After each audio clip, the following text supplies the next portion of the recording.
Ketika kemudian kamera itu menyorot ke Kaisang, ketika menyorot ke Kahiyang, ketika menyorot ke Bobi, gitu.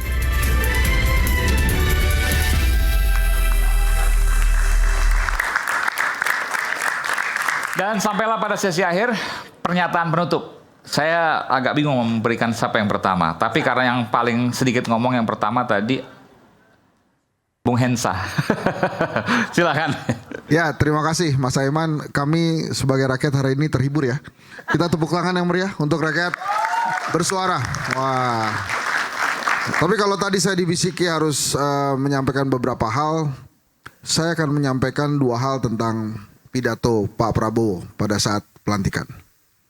Jadi menurut saya salah satu inti poin Pak Prabowo di pidato itu adalah dia ingin menyampaikan bahwa saat ini Indonesia harus menghadapi kenyataan yang tidak lagi dipoles-poles gitu.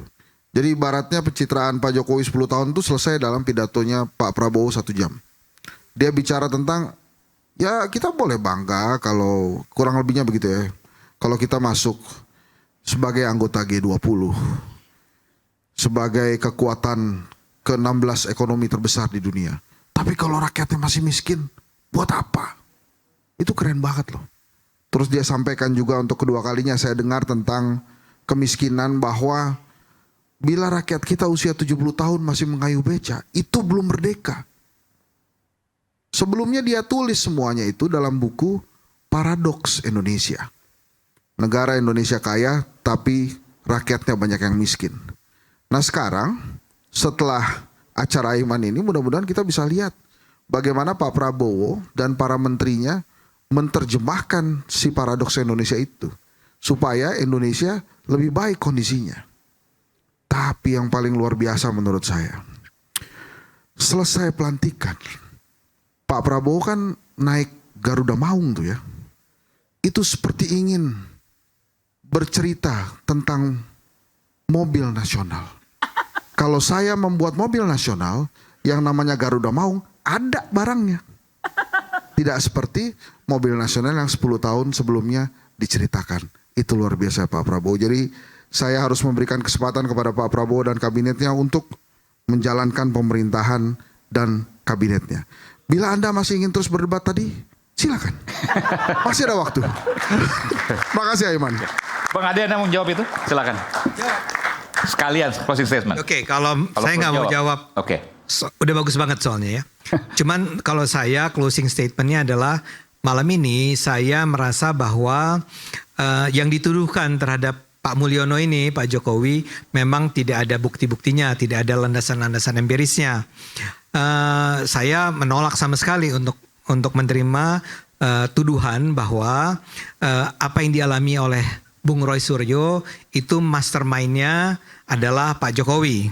Saya tidak menerima kasus yang menimpa Bung Haris ini adalah sesuatu yang memang diorkestrasi oleh Pak Jokowi. Pak Jokowi tidak melakukan itu. Dan mendiamkan bukan berarti berada di belakangnya. Mendiamkan karena sebagai presiden memang dia tidak punya otoritas untuk cawe-cawe di sana. Tapi itu pandangan saya.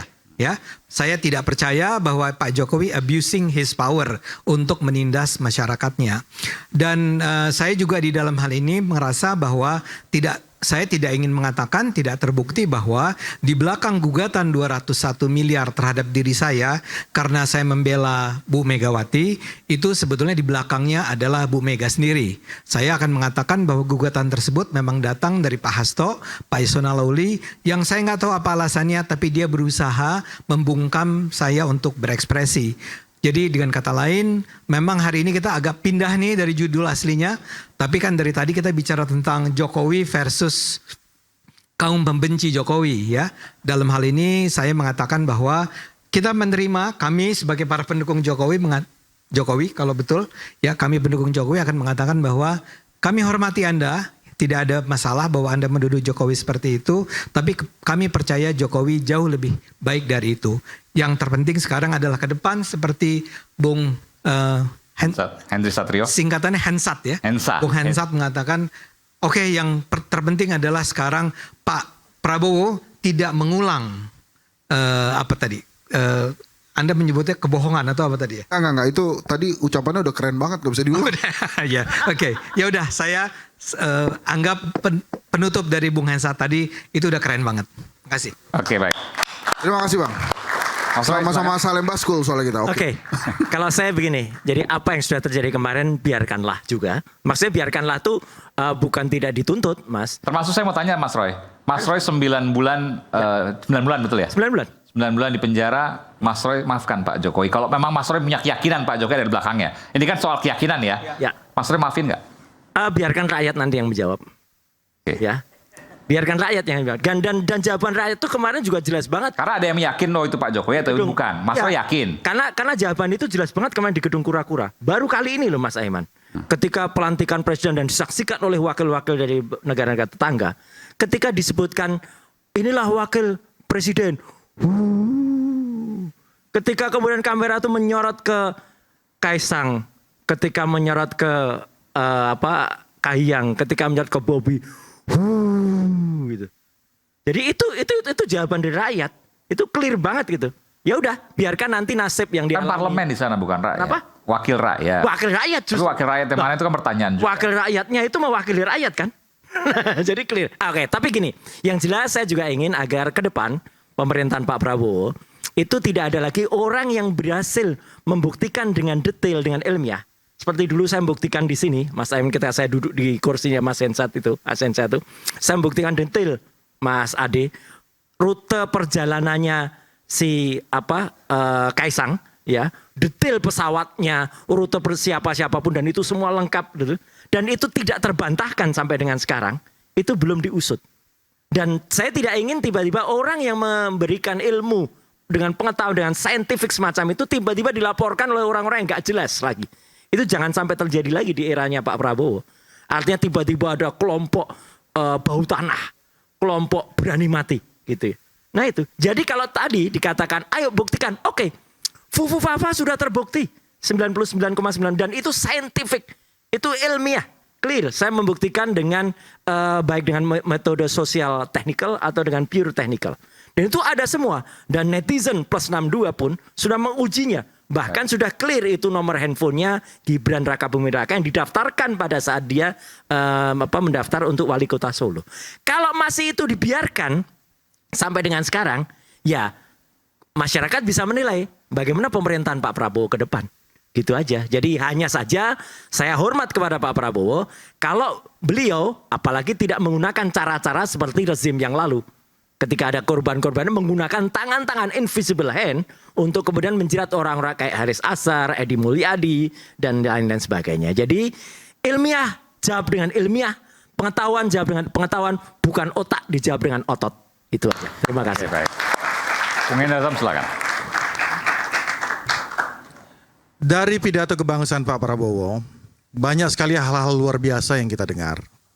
Tapi saya sebagai seorang yang pengikut dia sudah belasan tahun, yang saya tahu dari beliau adalah konsistensi. Konsistensi itu apa? Saya ambil 2 contoh saja, ya kan. Anda dulu, ya kan, para lawan-lawan politiknya mengatakan prabocor, ya kan.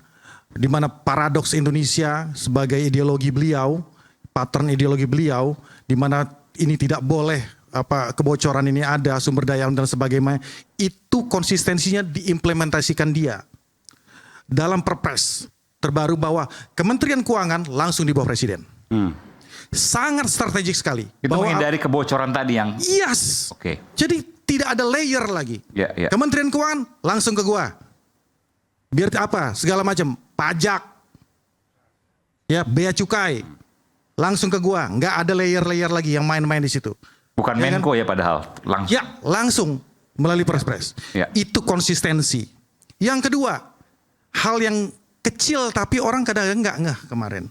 Soal masalah kesejahteraan hakim.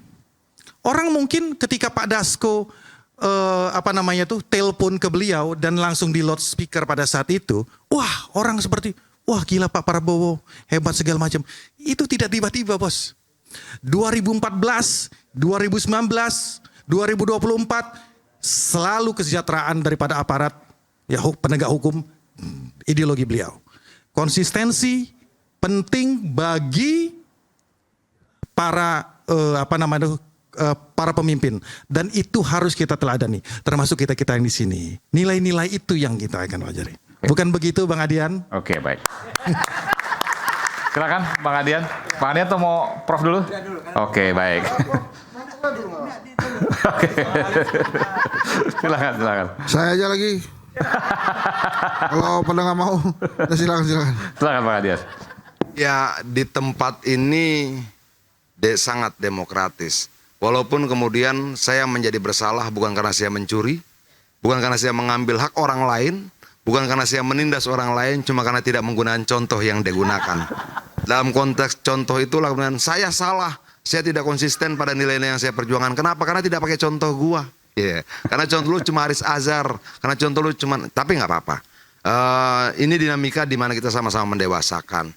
Saya tidak mau mengomentari panjang tentang kabinet Prabowo. Tapi gini, logika dasarnya semakin banyak meja, semakin banyak peluang kebocoran. Semakin sedikit meja, semakin efektiflah seluruh proses perizinan, eksekusi dan sebagainya. Nah, ini prinsip-prinsip dasar. Itulah kenapa kemudian Amerika menterinya cuma 15, Cina cuma sekian dan sebagainya. Karena prinsipnya begitu. Apakah kemudian kabinet Prabowo ini kabinet balas budi? Saya nggak mau bicara itu. Saya mau bicara yang logis di mana kita bisa memperdapatkan secara ilmiah. Kenapa negara ini cuma sekian menterinya? Kenapa kita sekian banyak? Nah, saya ingin sampaikan bahwa mereka menganut pemikiran yang sangat sederhana. Semakin banyak meja, semakin banyak waktu terbuang. Semakin banyak meja, semakin banyak potensi kebocoran. Semakin banyak meja, semakin banyak waktu untuk berkoordinasi dan sebagainya. Ini prinsip yang sangat dasar.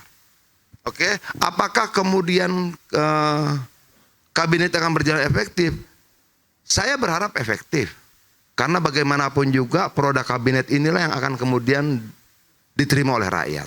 Tapi saya harus menyangkal logika saya sendiri. Bagaimana mungkin dia efektif ketika jumlahnya sangat banyak. Oke, sadar nggak sih bahwa yang bertambah itu tidak cuma kantor sampai dinas di provinsi dan kabupaten? Sadar nggak sih bahwa kemudian setiap hari akan ada ratusan mobil warawiri dengan sirene? Dan karena bertambah sekian banyak, sadar nggak sih bahwa kemudian untuk mengganti pelang namanya saja kita akan keluarkan miliaran rupiah lagi. Dinas pusat, dinas provinsi, dinas kabupaten, dinas kota. Idealnya kementerian itu akan sampai ke bawah sana.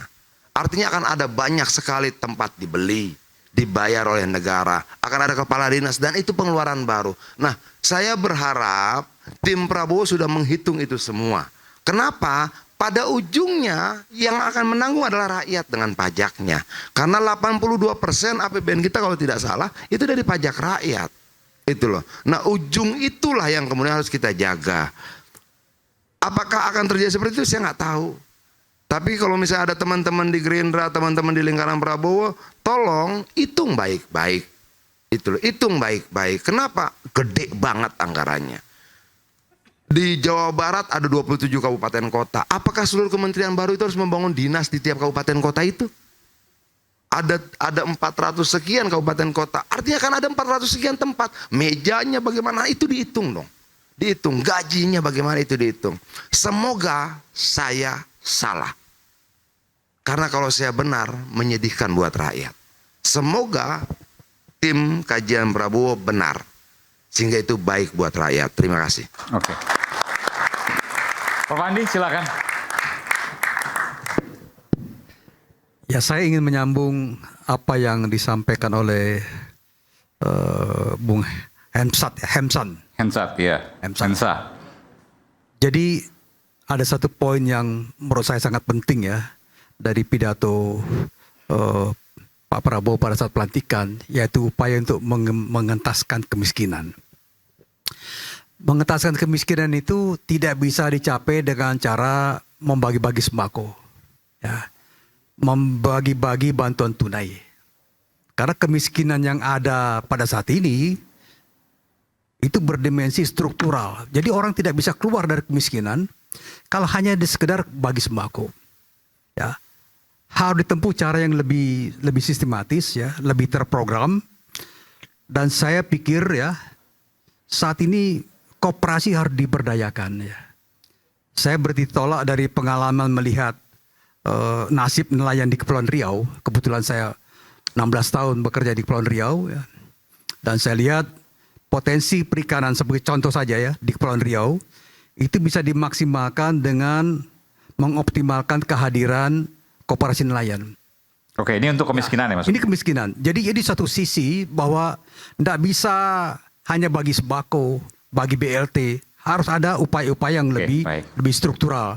Dan menurut saya ini adalah kesempatan untuk koperasi yang sesungguhnya ya, bukan sekedar koperasi hadir berbadan hukum, kemudian hanya berfungsi berjalan hanya 3% atau 7%, tapi betul real koperasi ya, mungkin koperasi nelayan, koperasi petani yang mendapatkan panas pupuk, dan koperasi mungkin pegawai-pegawai pemerintahan yang usulan untuk kemudian mengembangkan koperasi sebagai sokong. Saya kira itu yang paling penting. Jadi kita kembali ya. Jadi harapan saya ke depan Pak Prabowo betul-betul memenuhi janjinya untuk mengatasi kemiskinan secara struktural, bukan secara finansial orang per orang. Begitu. Baik, terima kasih. Dan memang sejarah baru lahir Kabinet Merah Putih yang kemudian hari ini kita bicarakan. Dan kita tentu punya harapan ke depan agar kabinet ini berjalan mulus. Apa yang tadi disampaikan tentu menjadi pengingat bagi kita semua. Tapi izinkan saya untuk memberikan apresiasi terhadap Bung Roy Suryo dan juga Bung Haris Azhar. Karena biasanya orang yang sudah kena hukum, apalagi ditahan 9 bulan, itu tidak berani berbicara. Tapi Bung Roy Suryo, Bung Haris Azhar tetap lantang untuk menyuarakan apa yang ingin disuarakan dari nuraninya. Saya ucapkan apresiasi terkait itu. Terima kasih. Dan ya, belum ya? Belum. Oke. Bung Haris silakan. Saya lupa, mohon maaf. Enggak, saya cuma dikit aja mau nyambung tadi Pak Asrun ya. Soal apa tadi? Koperasi untuk menjawab kemiskinan yang nggak bisa hanya dibagi dengan BLT ya. Nah itu kalau dalam temuannya Tempo itu bahasanya karut-marut mengelola APBN. Nah jadi makanya kita harus ungkap itu semua dan harus diperbaiki. Nggak bisa langsung perbaiki tanpa mengungkap. Makanya baju ini relevan. Jadi sebetulnya Pak Asrun itu cara berpikirnya nggak bisa bohong. Metodologi hukum kalau dirasapi benar-benar dia harus duduk di sini. Gitu. Jadi artinya susah kita untuk berkelit dan menghindar untuk mengatakan bahwa betul di zamannya Jokowi ini ada banyak yang ngedrop. Kemampuan rakyat ngedrop untuk membeli hari ini. Orang dibikin tergantung dengan kemiskinan. Ya kan? Ada banyak kekerasan. Gak perlu nyebutin contoh ya tadi kata Adian. Jadi ada banyak hal yang terjadi di masanya Jokowi itu yang itu jadi beban untuk diungkap dan diselesaikan. Gak bisa kita hanya berangkat mengatakan mari kita bersatu. Masa kita bersatu dengan kesalahan? Kita harus bangun jarak dengan kesalahan. Itulah kenapa harus diungkap. Rakyat punya hak. Kenapa kebebasan berbicara ada di para elit? Bersatu, bersuara. Habis dilantik ngomong juga salah, ngomong pelanggaran HAM yang berat salah. Ya kan? Menko-nya belum masuk kantor udah ngomong salah lagi. Jadi menurut saya ini yang benar nih. Rakyat bersuara. Nah, ini kan imaji yang diproyeksikan dari Kebon Sirih. Tapi sebetulnya forum seperti ini harusnya terjadi di banyak tempat. Dan teman-teman yang baru berkuasa harusnya 109 atau cuma 19 atau 1009 isi kabinetnya. Dia harusnya menjawab, menjadi mirror dari problem yang ada di lapangan hari ini. Ketakutan, kemiskinan, kelas menengah ngedrop, cari pekerjaan susah, buruh banyak yang dipecat, ya kan? Termasuk para elit-elitnya juga, perlu dilatih juga. Jangan cuma ngotot kalau digugat perdata, salah. Kira-kira begitu. Baik. Baik, terima kasih Bung Haris. Terima kasih juga semua yang telah hadir pada malam hari ini Rakyat Bersuara. Kita akan kembali di Rakyat Bersuara berikutnya. Saya Aiman Wicaksono undur diri. Sampai jumpa.